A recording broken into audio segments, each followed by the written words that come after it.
cómo desde la cooperación española se vislumbra nuestra desorientación. Desde Marco. Le paso la palabra a Pilar.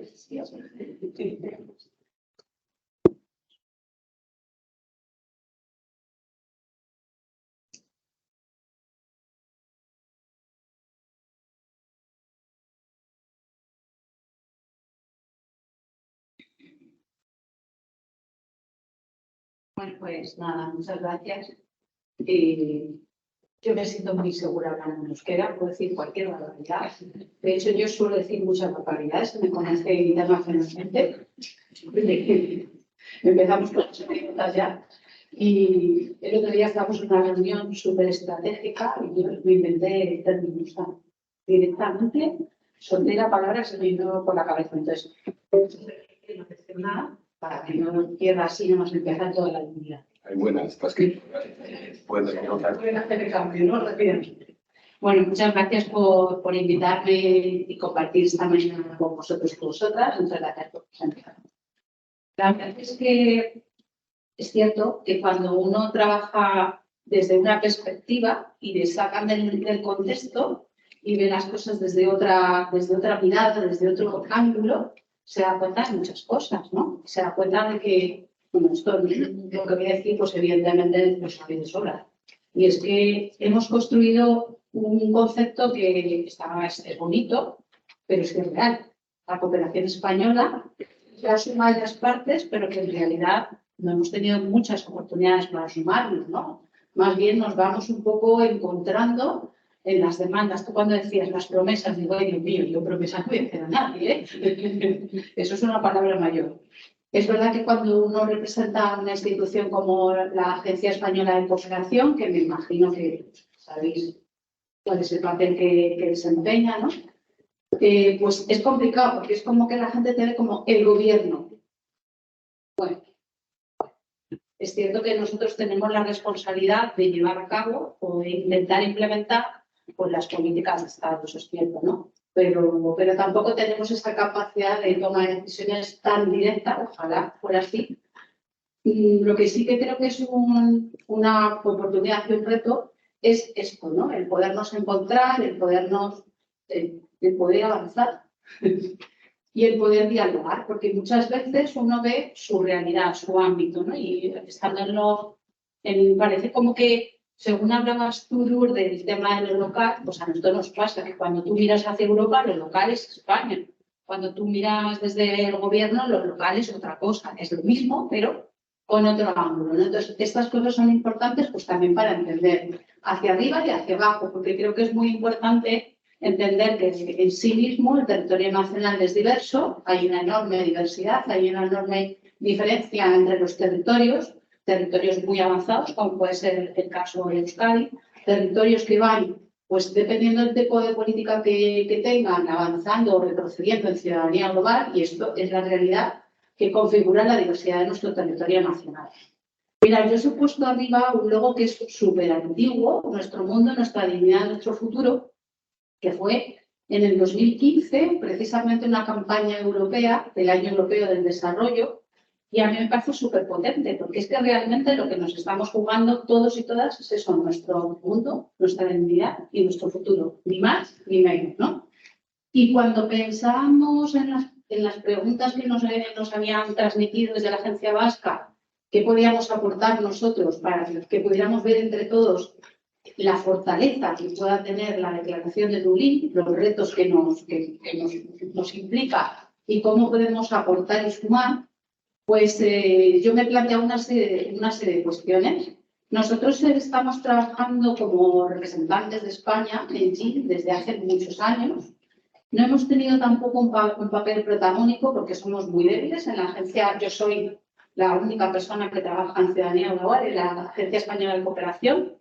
Y pues es un reto muy, muy importante, muy grande, porque tiene una dimensión cada vez más grande, cada vez más, pues con más ángulos, ¿no? Con más dificultades. Y cuando trabajamos precisamente en esta parte, yo creo que nosotros asumimos directamente un rol de incidencia política.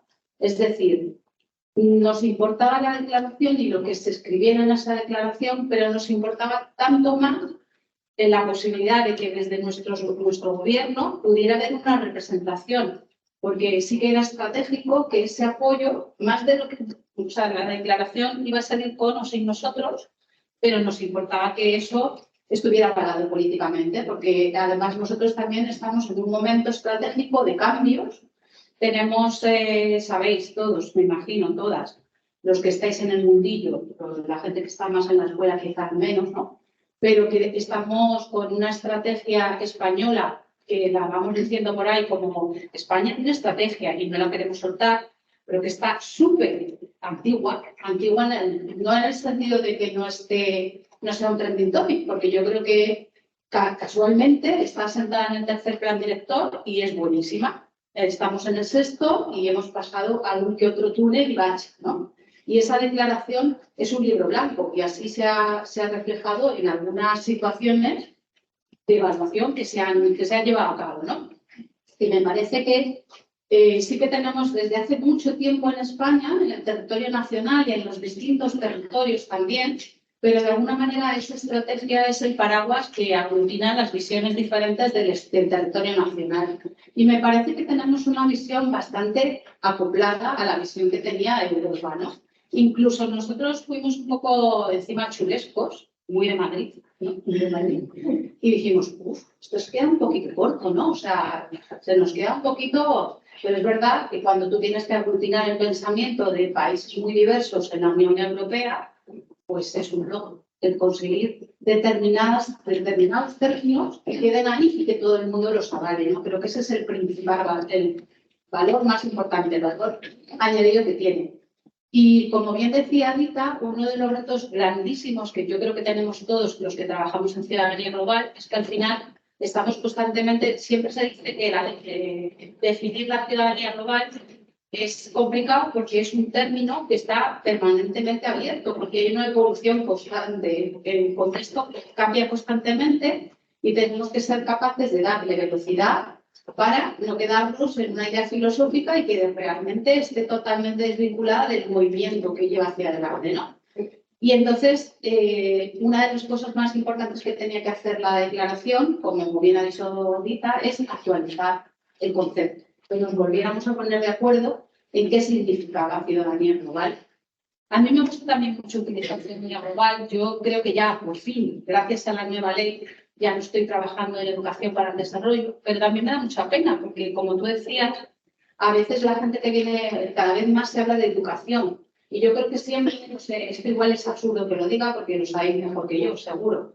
Pero me parece muy potente porque la idea que se tiene cuando se habla de educación y de desarrollo, esos dos mundos tienen una zona común, ¿no? Y es que no pretendemos solamente sensibilizar, pretendemos transformar, pretendemos cambiar.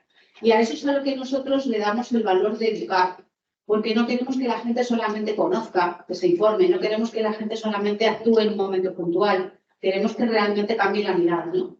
Que se ponga, esto que cada vez es una metáfora más común, nos cambiemos las gafas y veamos el mundo desde la justicia global, ¿no? Entonces, por eso el término educación es tan potente, pero como ahora ya vivimos en un mundo en el que cada término se han tirado de los lados y ya no sabemos muy bien cuando decimos una palabra que nos estamos refiriendo, nos está pasando con toda libertad, derechos humanos, o sea, ya hay como unos niveles, ¿no? Derechos humanos sí, pero hasta aquí. Educación sí, pero hasta allí, ¿no? Entonces, ya es una paranoia. Pues a mí me gusta educación para el desarrollo porque tenía esta idea de cambiar, de transformar, pero desde no cualquier ángulo, desde el ángulo precisamente que contemplara las voces del sur. A mí me parece, es verdad que ahora ya uno peca en cuanto dice tercer mundo, ¡oh! ¿No? Eso pasa también con el tema de inclusión de las personas con discapacidad, o sea, ya todo el mundo es como que, ¿dónde vas? ¿Qué estás hablando? ¿No? Bueno, pues a mí me parece que es muy importante que no perdamos esa perspectiva nunca de que esto parte de la cooperación. Yo no sé si me lo he creído yo sola o es verdad, yo creo que es verdad, y es que cuando se trabaja en el terreno, nuestras propias organizaciones no gubernamentales se empiezan a dar cuenta que todas las cosas que se hacen en el sur y no se reflexionan en el norte, que es donde realmente están más marcados los desajustes y las diferencias y las desigualdades, esto también ya es una verdad relativa, porque en los propios países ya hay mucha dicotomía y mucha desigualdad, pero en términos generales, las grandes desigualdades se generan en el norte y las sufren en el sur. Entonces, esto significa que si nosotros no cambiamos el norte, por mucho que parchemos el sur, vamos a seguir haciendo un poco más de lo mismo, ¿no? Y fueron las propias organizaciones las que pensaron que la importancia del trabajo que se realizaba tenía que hacerse precisamente cambiando las conciencias de las personas, las miradas, las mentes y los corazones, que decía Rita, que consta en la declaración, ¿no? De ahí el valor que tengamos siempre en cuenta que parte de la cooperación, porque si no, con este empeño que tenemos de localizar las cosas, que es súper importante, pero nos puede hacer perder la perspectiva. Si realmente queremos cambiar las cosas, no podemos dejar de hacer cosas en lo local, pero siempre con esa perspectiva en lo global, que quizás es el gran reto que tenemos todos y todas, ¿no? Cómo no perder la perspectiva global en las acciones que hacemos. Somos conscientes de que vivimos en un mundo globalizado, que las cosas que suceden y acontecen en lugares muy lejanos cada vez tiene una repercusión más rápida y más directa, pero después cuando nos planteamos hacer transformaciones, transformamos lo nuestro, pero mejor se nos olvida que eso también transforma fuera de nuestro contexto, ¿no? Entonces, yo también tengo una dificultad tremenda. La declaración de Dublín y la nueva ley de cooperación que fue aprobada el 20 de febrero, creo que tienen muchos puntos de conexión. Los he marcado en colorines porque yo soy maestra de infantil y se notan mis presentaciones. Entonces creo que ahí hay muchas conexiones que realmente son puntos muy estratégicos, detrás de los cuales hay mucha telita que cortar. Pero me parecía que era muy singular porque por primera vez resulta que en el territorio nacional estamos en línea y estamos bastante en línea y hemos hecho unos avances importantes, que luego no sabemos medir ni sabemos vender. Ese es el problema, pero que los tenemos ahí, ¿no? Entonces tenemos una ley muy innovadora que se ha metido así en calzador por el momento estratégico en el que estamos, que si sí, que si no, que si para adelante, que si para atrás.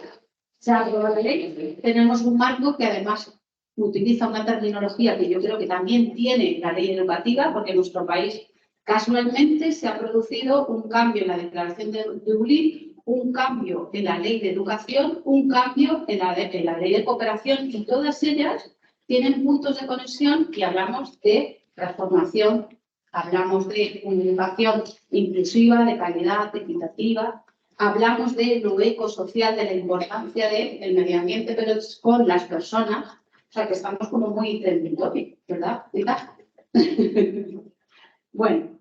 Pues nosotros en la declaración, en la construcción de esa declaración, lo que decía fundamentalmente nuestro empeño fue, sabíamos que había muchas organizaciones, para nosotros también fue una enorme oportunidad conocer a muchas instituciones que ya estaban directamente relacionadas con Europa, que trabajaban con marcos europeos, porque es verdad que nosotros tenemos como de alguna manera la representación oficial al ser pues un poco la parte institucional de gobierno, ¿no? Pero sabíamos que había muchas instituciones trabajando, pero no nos conocíamos. Entonces, para nosotros también fue una enorme oportunidad el poder conocernos en Dublín, curiosamente, ¿no? Nos hemos conocido en Dublín. Y lo que os decía, nuestro papel fue más intentar que permeara en nuestras instituciones, que sí que en este momento histórico estaban en línea, estaban a favor de, pero en otros momentos no es así. Tenemos una educación para la ciudadanía global, pues que a nivel terminológico, a nivel filosófico, a nivel de intenciones, está ahí y está de una forma potente, está en la ley, pero a nivel luego de implementación, pues tiene muchas carencias.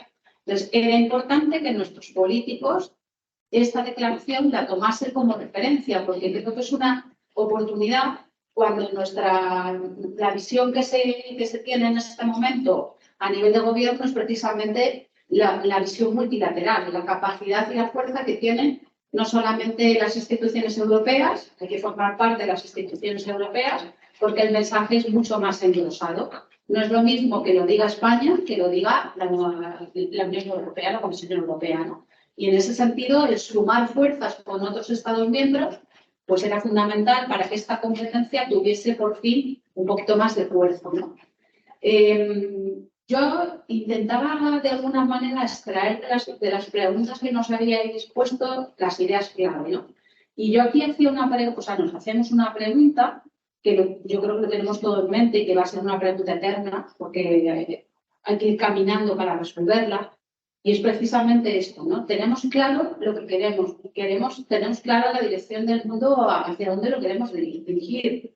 Pero ¿cómo? ¿Cómo hacemos eso, no? ¿Cómo somos capaces de llevar las ideas a la acción y de llevarlas en la dirección que estábamos diciendo que la queríamos llevar? Entonces, para nosotros, lo que os decía, el papel de la Agencia Española de Cooperación Internacional para el Desarrollo, es decir, ha tenido en todo esto, pues ha sido un poco el tener la capacidad de licencia política de poner sobre la mesa la necesidad principal y fundamental de articularnos en lo interno. Es decir, no podemos seguir hablando de la cooperación española, no podemos seguir hablando de España hace, España invierte, cuando solamente somos capaces de reportar sobre lo que hacemos nosotros como actor, porque la agencia es un actor más en este contexto. Si en algún momento habéis tenido la oportunidad de ver las tablas de inversión, pues claro, por goleada, la suma de todas las comunidades autónomas, pues nos deja, vamos, yo creo que lo que invierte el País Vasco, por lo menos en el 2021, era prácticamente lo mismo de lo que estaba invirtiendo la ECIF en su conjunto. Somos una más, que hacemos cosas, actuamos, pero que estamos en un marco mucho más amplio. Entonces, era una enorme oportunidad el que nosotros ejerciéramos, y creo que hay una presión además por parte de las comunidades para que esto sea así, para que nosotros articulemos procesos, seamos articuladores de procesos, no tanto ejecutores, sino más articuladores de procesos. Esto es muy bonito, es muy complicado. Pero bueno, hemos dado un pasito hacia adelante, facilitando y potenciando espacios de diálogo y reflexión multinivel y multiactor. Tenemos ahora mismo en marcha dos espacios que yo creo que son muy potentes y muy importantes. El primero, que es el que está mucho más asentado, que es un grupo de trabajo en el marco del Consejo de Cooperación, donde están sentados todos los actores interesados en ciudadanía global. Tenemos a los sindicatos, a la COE, que nunca viene a la reunión, eso lo tengo que decir, pero están aquí sentaditos. Tenemos la universidad, las organizaciones no gubernamentales. Intentamos que ahí todo el mundo tenga un espacio. Estamos intentando invitar también cada vez más enfoque interministerial. El Ministerio de Educación, llevamos trabajando con el Ministerio de Educación desde el 2009, porque una de las primeras actuaciones que la agencia hizo fue precisamente mirar hacia el profesorado como agente de transformación social, y ahí establecimos un programa. De hecho, era lo que yo iba a hacer en la institución, que se ha quedado muy corta, a 2 años, pero era llevar un programa específico para dinamizar en los centros educativos, pues precisamente el trabajo desde esta perspectiva de ciudadanía global. Programa Docentes para el Desarrollo, que igual los que sois de centros educativos os suena el Premio Nacional de Educación para el Desarrollo Vicente Ferrer. Sí, aquí bien, mucho. Es un premio boca oído, o sea que hay poca publicidad al respecto. Y bueno, pues esa articulación con el Ministerio de Educación nos parecía lógica, pues porque nosotros no tenemos competencias en muchas cosas, pero en educación menos todavía. El Ministerio tampoco las tiene, pero sí que tiene un poder muy importante, y es el de legislar. Entonces, el que pudiera legislar sobre esta línea de trabajo era muy importante. Ahora yo podría coger y decir que soy una mentirosa, pero bueno, oye, gracias a ese trabajo que hemos ejercido durante años, la ley educativa contempla ciudadanía global. Les podéis aplaudir, gracias. No es cierto, pero bueno, supongo que todo suma. Con lo cual, pues ese trabajo que hemos hecho ha podido en algún momento, cuando se diseñaron las políticas palanca, cuando España diseñó su programa nacional de consecución de los ODS, pues ahí se designó al Ministerio de Educación como responsable de una de las políticas palancas que iba directamente relacionada con la meta 4.7, que es donde se enmarca todo lo que tiene relación con la ciudadanía global. Pues a raíz de ese trabajo ellos pudieron rendir cuentas por primera vez en el informe, y creo que también empezaron a hacer un guiño hacia miradas más orientadas al mundo de la cooperación y de la educación. Nos queda mucho camino por recorrer, porque aquí es como Galeano, das un paso adelante y el horizonte se te mueve, ¿no? Pues lo mismo.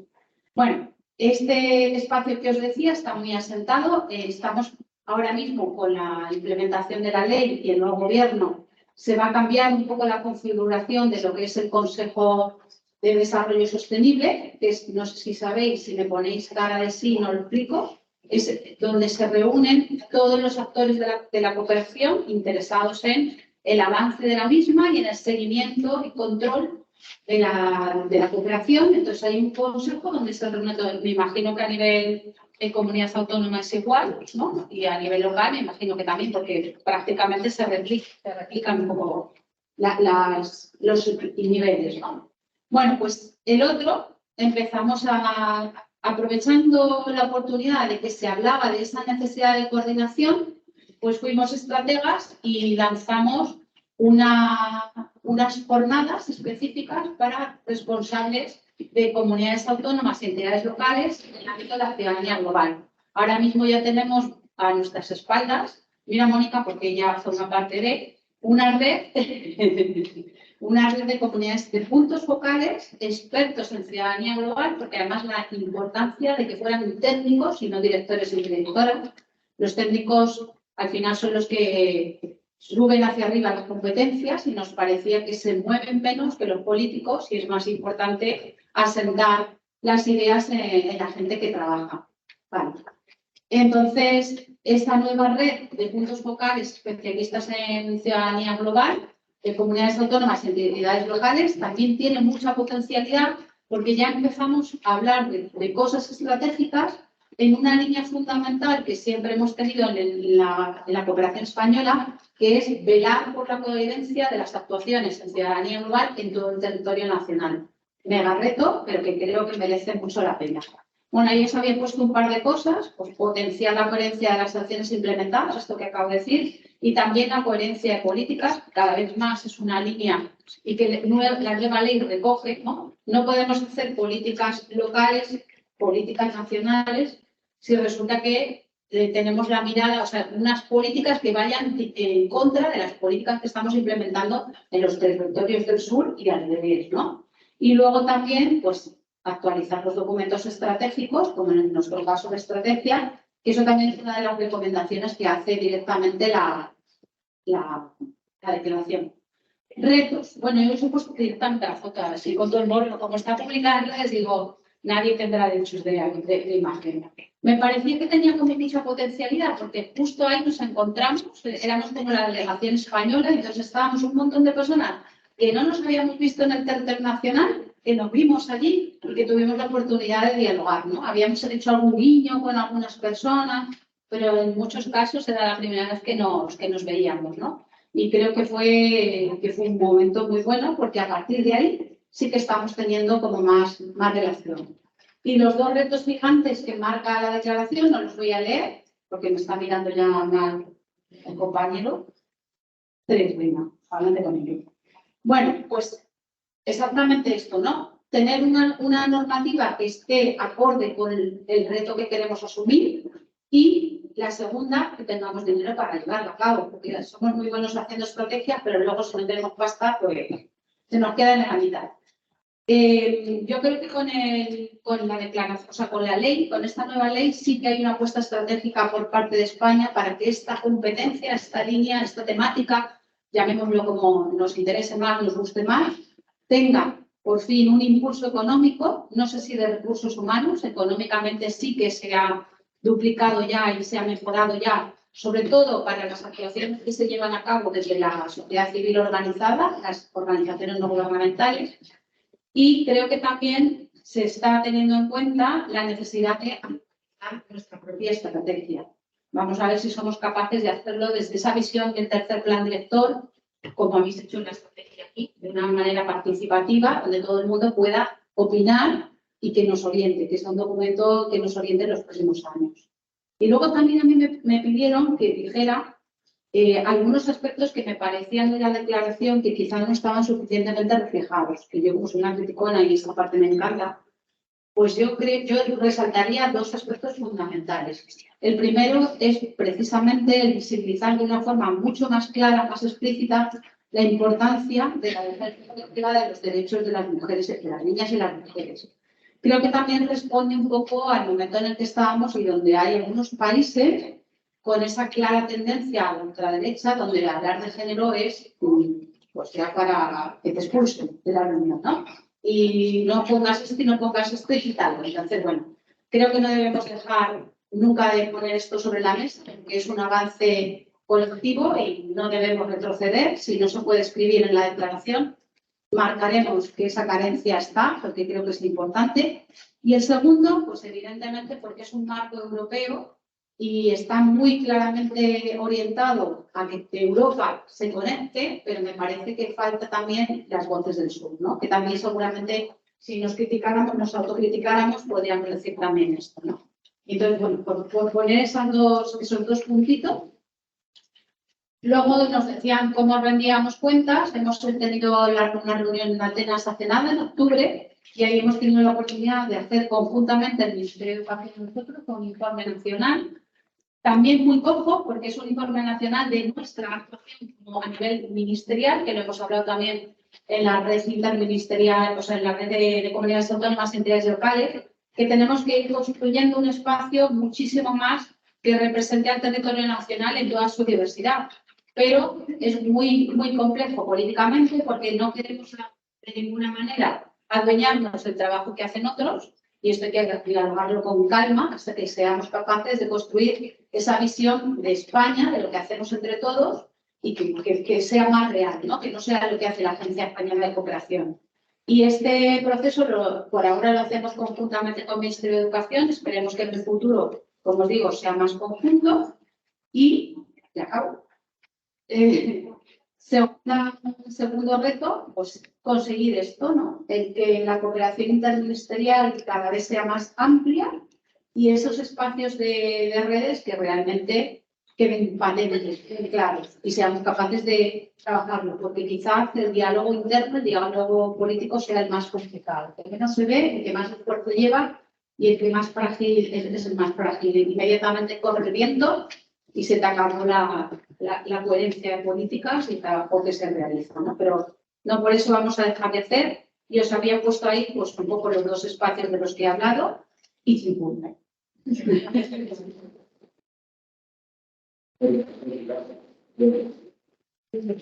Bueno, ahí está, abrimos un espacio, Caldera, Bogotá, Laura Mercedes, preguntas, reflexiones, aplausos, silbidos, revisar breves.